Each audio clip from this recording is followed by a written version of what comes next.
What up? It's K.Honesty, and I'm about to review Power Book 3, Raising Kanan, Season 3, Episode 1. So if you haven't seen the Season 3 premiere of Power Book 3, Raising Kanan, turn this video off right now. Go watch the episode and come back and watch this video. And like this video and subscribe to my channel because it's a simple and free way to support my channel. And it literally takes less than 4 seconds to do. So you can definitely hit the like button and hit the subscribe button because I don't only review Power, I review other shows and sometimes movies and series on Netflix and things like that as well. I'm also not a public speaker, so I will tend to fumble my words. You're going to hear me say, so, like, 1,000 times. It is what it is. I might stop to regain my thoughts. And I'm definitely going to be looking at my notes that I take throughout the show.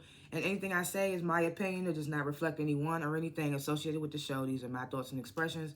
And comment below what you would grade this Season 3 premiere of Power Book 3, Raising Kanan. What you thought of the episode, what I talk about, if I forgot anything, if I was off on anything. All that comment below. I like to grade the episodes before and after my reviews. And I'm going to have to grade. I'm so sorry. I'm so sorry, but I'm going to have to grade this Season 3 premiere of Raising Kanan.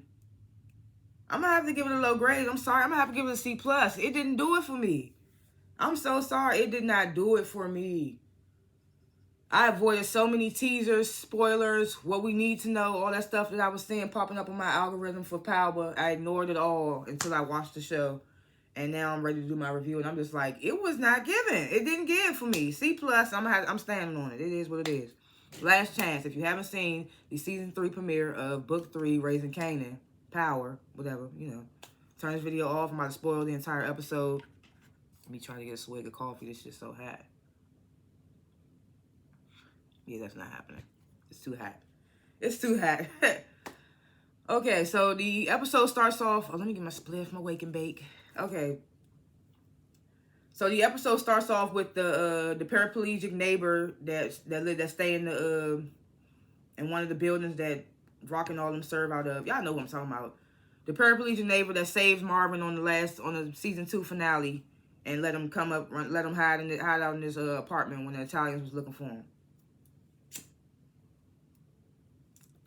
That neighbor guy. So that neighbor guy, he's taking Marvin. I'm assuming he taking him to go pick up some work. That's what it looked like. What was going on? And then you got Rock at the hospital about to get questioned. And I thought when she was on the phone, I heard her say something, and I thought that she said put it all underground, like put all their stuff underground, whatever. But she was saying put it all on Crown, and it made sense later. I was like, oh, that's what she said.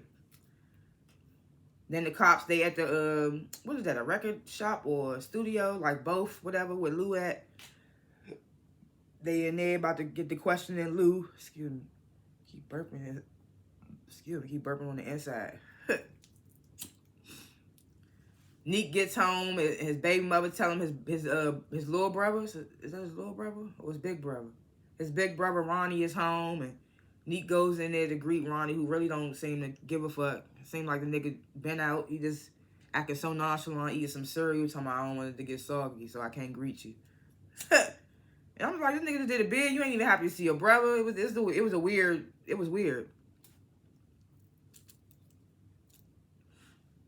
But Ronnie, he notices the blood on Neek's sleeve. And Neek was like, I cut my hand on the car door. I was like, I wanted to know why he was lying about that. We found out later that the dynamic between Neek and his brother, we could see it's kind of rocky there. But I was just like, why did he lie? I guess he lied because it was just like, it wasn't believable. So then we get to hear this story. So Roxy's telling the cops that the Italians approached her demanding that she pay a debt that Crown owed before he died or whatever. And Crown was played by Quincy, what's his name? Y'all know what I'm talking about. Albie Short's son. Diddy's stepson, whatever you want to call him. But he died, I think, Season 1. Or whatever. I don't remember, but Crown, Camacho. So she pinning it all on Crown, saying that the Italians demanded her to pay his debt, and when she didn't, that's when they came for her, or whatever. And then Howard, played by Mike Epps, played by Omar Epps from Love and Basketball. He comes in and he basically backs up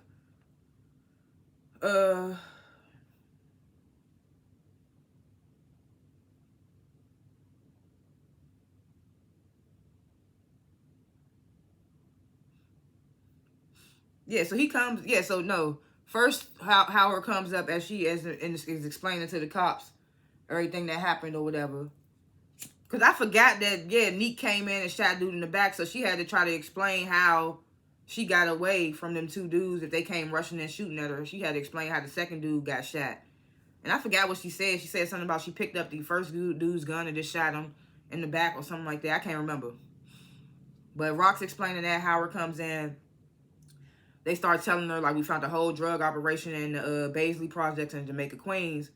And it made me wonder, was Baisley Projects where Unique was serving out of? Because remember, Unique and his men, they were serving out of some building or whatever before the Italians came shooting in. So I'm thinking, was that Baisley Projects where they were serving out of? Because they said they found a drug operation there. Or was that just one of many of Rock's areas that she controlled? Because I know Rock got Jamaica, Queens, but I'm not sure about this Baisley Projects. I'm wondering, is that where Unique and them was at? Or is that just another one of Rock's operations? But either way, Rock's, she pins it all on Crown. Dead man can't tell no tales. Howard basically backs her up like, yeah, nigga, Crown was a smart kid. He was into a lot of stuff, da-da-da-da. And I was like, I mean, hey, they believed it. She left Neek out of this equation. She didn't even mention him coming in the situation. I was like, solid. Of course Rock wasn't going to do that. I mean, he saved her life. The least she could do is keep his name out of it, And then they cut away to back at the record shop, and Lou basically telling the cops the same thing. It was all Crown. It was all Crown. So then the cops and Howard, they get together in the hospital. They basically laying it all down for the captain, telling them like, yeah, they saying it was Crown Camacho. It's all coming back to Crown or whatever. So then Burke, Detective Burke, the white girl, she come in there, guns ablazing. Well, not actually guns drawn or whatever, but she come in on 10, talking about, oh, Howard, we need to talk. Basically says this whole situation has something to do with Howard's attempted murder. The captain, he been tired of hearing her bullshit. He pulls her out the hospital outside, tells her she's suspended. He's like, you too far gone. I don't think you're gonna be saved. Has her turn her badge and gun in. And then here come Howard coming out there. Burke, she may be due off sometimes, but she's a good cop. Like, trying to basically advocate for Burke. I was like, get your ass out of here.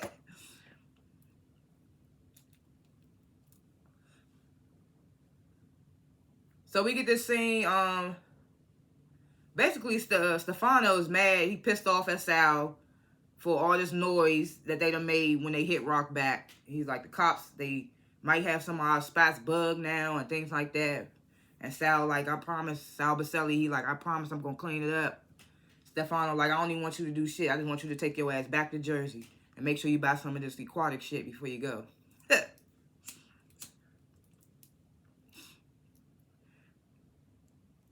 And I was about to explain why I gave this episode such a low grading, but I'm going to wait till I get to the end. So, Kanan, Jukebox, Marvin, they bring Rock home. Marvin tells Kanan, like, you're going to have to help your mother unpack. Kanan, like, I don't live here. Marvin's like, what the fuck? Rock was like, it's all right. Jukebox, she goes to help Rock. Then we get this little short scene with the cops telling Lou he can't be in the record store because it's a crime scene. I was like, why is he back there? He just went there before they got shut up. Oh, well, he was grabbing his stuff to leave. He didn't get a chance, so I guess, yeah, whatever.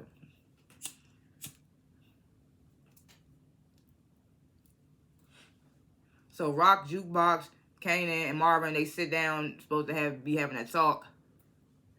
So first, Rock starts off by telling Juke, like, I'm sorry about what happened to your mom. You know, her mom was played by LaToya Luckett, and she got shot up in the season 2 finale. And Juke was like, well, why was my mother there? Rock was like, she wanted to talk about you and how much she fucked up, and like basically saying all this stuff. And then Juke was like, she said all that, and Rock was like, yeah. And I was like, okay, lies again, Rock. Like, but I get it. Like, Juke is young, so it's kind of like you trying to spare Jukebox feelings. So she just pretended like that's the last thing her mother said, even though her mother, only thing she really got out was, can we talk? And then Rock was like, where my guys at? And then all hell broke loose. But I get it. Rock was trying to spare Jukebox feelings. And that's why I was like, there was a lot of emotions in this episode. And ain't nothing wrong with that, but it was just like, For it to be a premiere, I don't know. I feel like these emotions could have came episode 2, but who am I? Whatever. So Rock tells them she's out the game. And of course, Kanan don't buy that. She like, you think that make us good? And he like, the only reason I came back because so you and my father could pin everything on Crown. So Marvin was like, what are you talking about, his father? So Kanan get there, you gonna tell him? So I'm thinking this about to be another Power scene where everything get dropped, like bombshells get dropped at the table. Like, remember that episode of Power Ghost? When, what was her name? Diana Tejada dropped a bomb that Zeke was actually Monet's son. So I thought that was going to happen again here, but it didn't. Because Kanan was like, you going to tell her? You going to tell him? I mean... So Rock's like, we're going to talk, but now's not the time. And Kanan, he says, you talk, but you lie. He gets up. He like, I'm done with you. He tells Rock, like, I'm done with you for good. I'm done with you. I just feel like Kanan. He's just throwing a temper tantrum to me. It's like I'm not believing it. It's just like he's just a stuck-up, spoiled kid, whatever. So Kanan leaves out. What's her name? Rock kind of gestures to Juke to go after her. And Marvin's like, what does DEFCON got to do with all of this? Because, you know, DEFCON is supposed to be Kanan's father, who I think is locked up or dead. I can't remember. Is he locked up or he dead? He dead, right? Yeah. So Marvin like, what DEFCON got to do with this? And then they cut away to Juke trying to talk to Kanan, calm him down, like give her one more chance. Kanan like, man, she lying right there. She ain't really out, like she is the game. So it's just like, I mean, Kanan ain't wrong for feeling how he feeling, but it's like, you can't be pissed at her for the way she moved, but then be taking her work too. Like, well, that don't even make sense. This shit still hot, god damn. So back inside, they basically let us know that Rock told Marvin that Howard was actually Kanan's father, but they don't show her telling him. But basically back in this scene, Marvin knows now, and Rock tells Marvin that Lou doesn't know. And then Jukes comes back in. She's like, I couldn't get through to Kanan. She don't say nothing. She just like, nope, couldn't get through to him.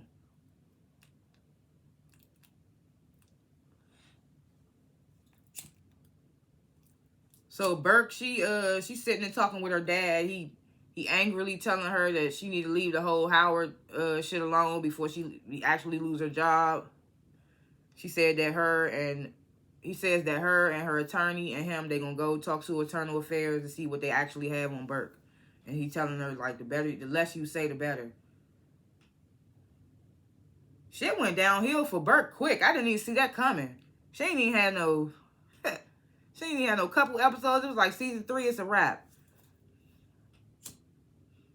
So Neek, he riding his brother through the neighborhood, I'm assuming. I don't know where they was going at. Basically telling them how everything's changed. Ronnie don't seem to like the fact that Neek is working for Rock in any capacity. So I guess we're going to get to see what type of a nigga... Because they gave, 50 Cent gave his little narration introduction of Ronnie. But I guess we're going to see how Ronnie get active in this season. I don't know why I got a feeling Ronnie and Rock going to be enemies. Because he already don't like the fact that Neek working with her.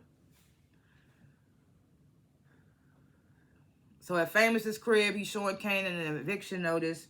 Kanan like, oh, we need to make some bigger moves. So he asks Famous, like, you think your weed man, who goes by Simrad, I'm assuming. I mean, I think that's the name they said, Simrad. So Kanan asking Famous, like, you think Simrad got some work? Famous like, I ain't really trying to keep hustling. Kanan like, nigga, Rent do. I'm like, if y'all don't take y'all little asses back home to y'all moms, y'all just out here. Because Famous in that moment telling Kanan, like, man, if my mom wanted me to come home, I'll be back home right now, rubbing one off in my bed. It's just like, if y'all don't go apologize and take y'all asses home to y'all mothers, y'all do not need to be out here in these damn streets. Kudos to them, though, for getting their own apartment at that age. I'm just old, and at my big age, I still ain't got an apartment.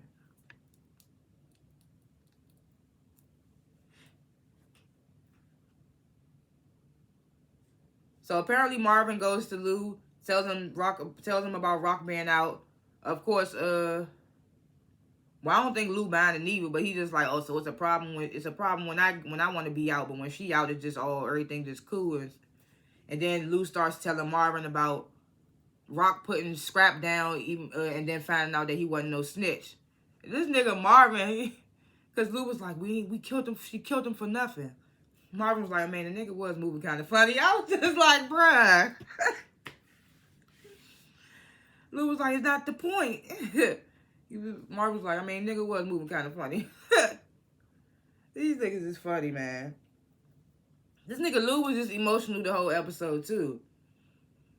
So then we get to scene Juke sitting with a guidance counselor. That's what I'm just saying. Some of these scenes, I don't know. The guidance counselor trying to suggest that Juke go to the army, and Juke's like, well, I want to sing. And the guidance counselor's like, that's not a career. And Juke's like, well, I'll figure something out, and leaves. And the guidance counselor's just like, well, good luck with your life. It's like she has no faith. Mind you, I'm assuming that's a guidance counselor. They didn't even give her a title or nothing. They just give us this scene with Juke sitting in the room with her. I'm just like... So then Howard and Raquel, they meet up. Oh, I've been calling her Rock the whole episode. But I mean, y'all know they call her Rock. So Howard and Raquel meet up, and Howard tells her, like, basically the cops bought the whole Crown story. And then he tells her about Kanan coming to his house after he found out about, Kanan found out about something and went to Howard's house. Y'all remember.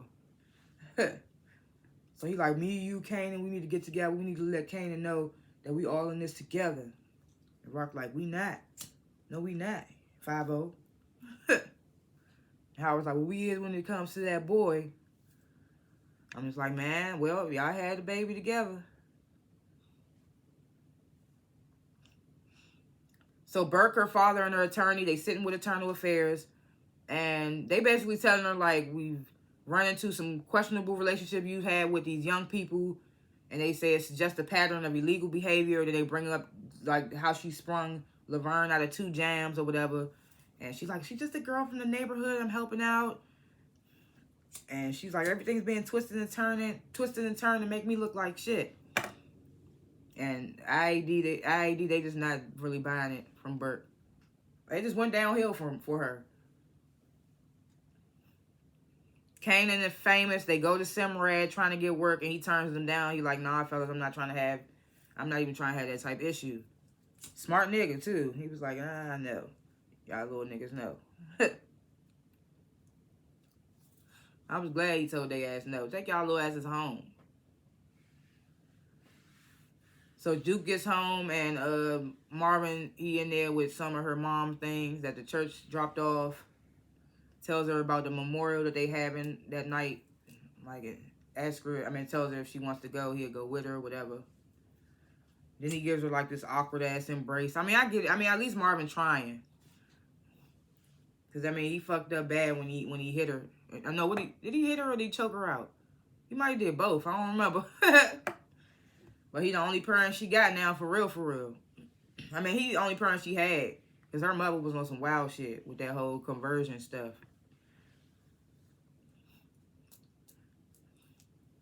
So Rock and Howard, they come over to Famous to talk to Kanan.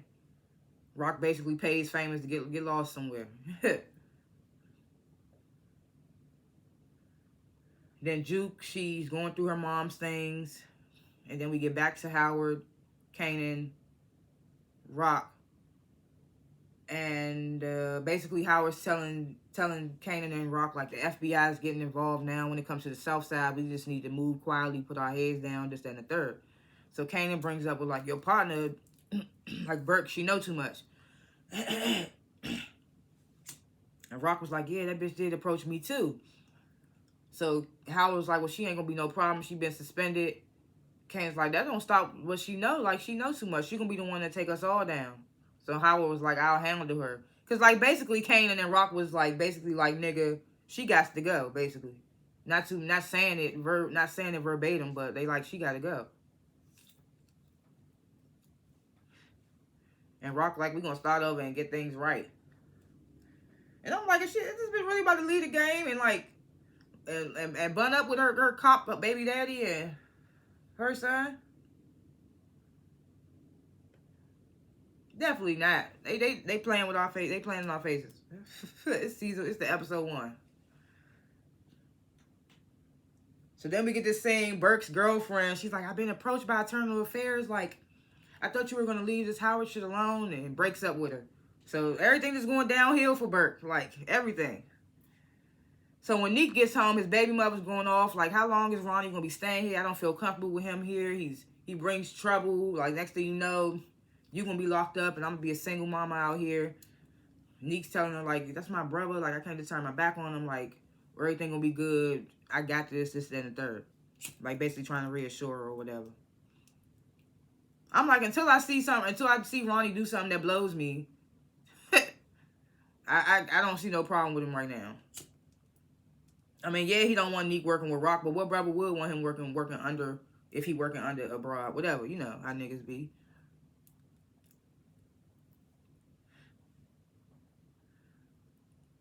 So, Kanan, he goes back to the old house. Lou there, he drunk as hell. He's like, I called you because you're the only person that know how Rocky is besides me.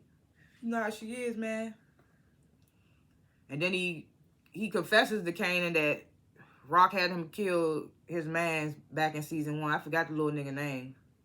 When they took him out, gave him some weed, bitches, money, all that. And then Lou had to put him down. So he tells Kanan about that. Kanan was like, you could have told her no, Lou.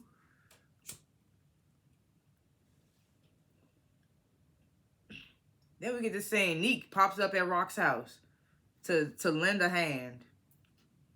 And then Howard, he calls Burke. He like, I want to meet up and tell you everything.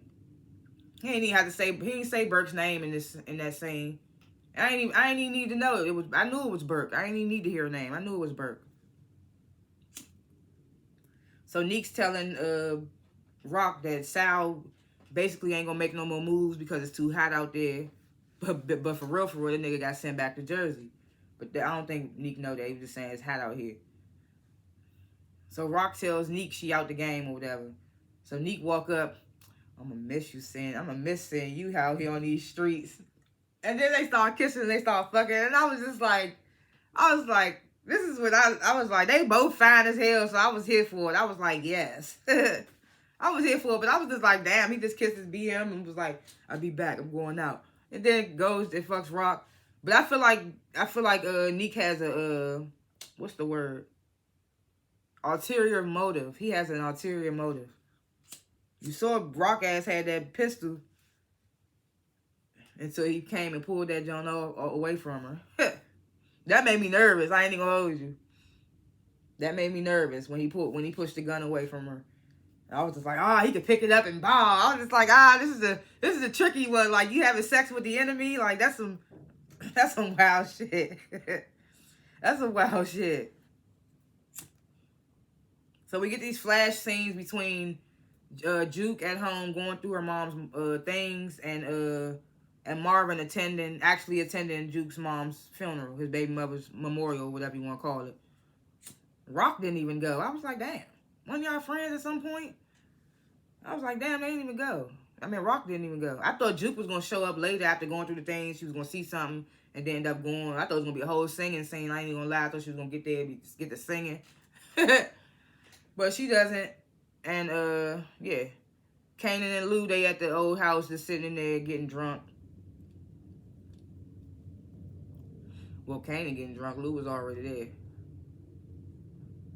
So then, of course, we get this final scene. Burke, he meets with Howard. They in her car.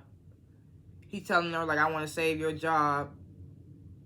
I want to help you save your job.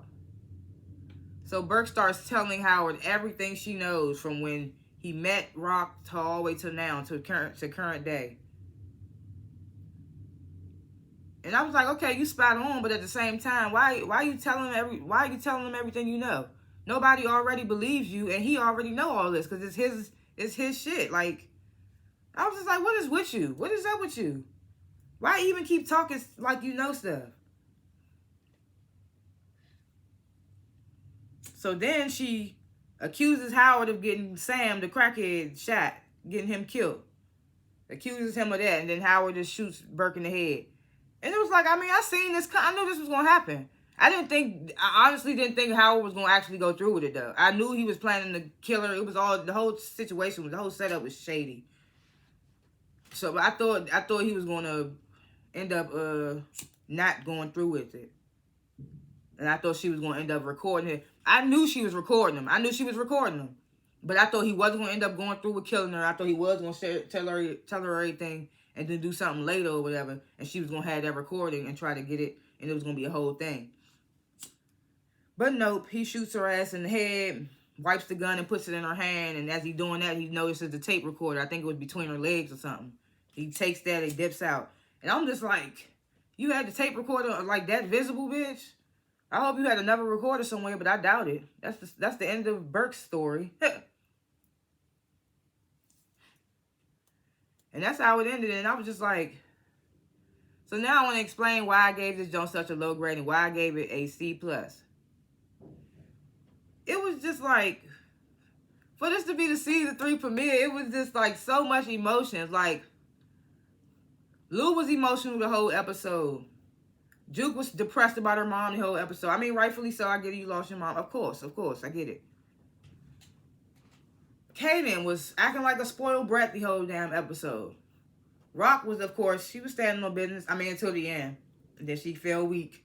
And I don't even blame her, because, I mean, come on, it's Joey Badass. The nigga is fine as hell. I don't even blame her. She fell weak. But that's a slippery slope they dealing with right now. They can't trust each other, but they fucking, and I'm just like, I want to know what Neek's ulterior motive is for doing that. For sleeping with Rock. I want to know what her ulterior motive is. And I'm just like, I feel like that's really the end of Burke's story.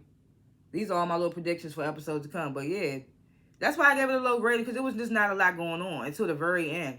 And it's kind of like we seen Burke's demise coming because of the fact that everything was going downhill for her. I thought she was about to come out triumphant in the end, though, because I didn't think Howard was going to have the balls to kill her. I was just like, God damn it. This junk was kind of slow moving. Not a lot happened. It was just like, I mean, I get it. They wanted to give us the aftermath of the whole dynamic finale we got in season 2 with the shootout between Rock and them and the Italians. But it's just like, this junk was so slow to be a premiere. That's why I had to give it such a low grading. I'm sorry. But yeah, like I said, predictions for episodes to come. Burke, she up out of there. We ain't gonna see her no. We ain't gonna hear about her no. I mean, I don't know. Somebody might start digging now that she dead. People might start believing it now. That's why I said they kind of drew attention to themselves by killing Burke. Because right after she gets suspended, dumped, and all that, now she dead.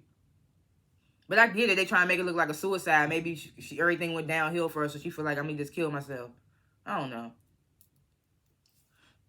Rock, I don't believe she's out of the game. Like Kanan said, she is the game. We just gonna have to wait to see what type of play she about to make. Lou, he just all fucked up. He lost the girl. The girl died that he was fucking in the studio. We ain't hear nothing about her this episode. Famous, I hope he get famous, cause that nigga ain't trying to hustle. But when they was out there serving on them corners, what was the last episode? That nigga kicked it. When the season 2 finale, when they were serving on the corners, he kicked it when he saw 12. He ain't even tell Kanan. But Kanan ain't have to, I mean, he ain't had to tell Kanan because Kanan ain't had nothing on him but money. What else? Marvin. They ain't never showed him getting patched up. Did he get patched up from getting shot? Like, what happened with that? And Juke, she just gonna be, I don't know. I'm waiting to see what's gonna make her join the police force. Or maybe she gonna decide to go to the army now that her mom gone. But her and Marvin building a better relationship, so I don't know. But yeah, those are my little thoughts, predictions, or whatever for episodes to come. Thanks for watching this review, and comment below what you would grade this episode, what you thought of this season 3 premiere, what you thought about what I talked about. If I forgot anything, if I was off on anything, comment below. And like this video and subscribe to my channel, because I don't only review Power. I'm high as hell. I review other shows as well. Oh, I'm high as hell. I review other shows as well. That rhymes. But I will see y'all in the next review. Peace.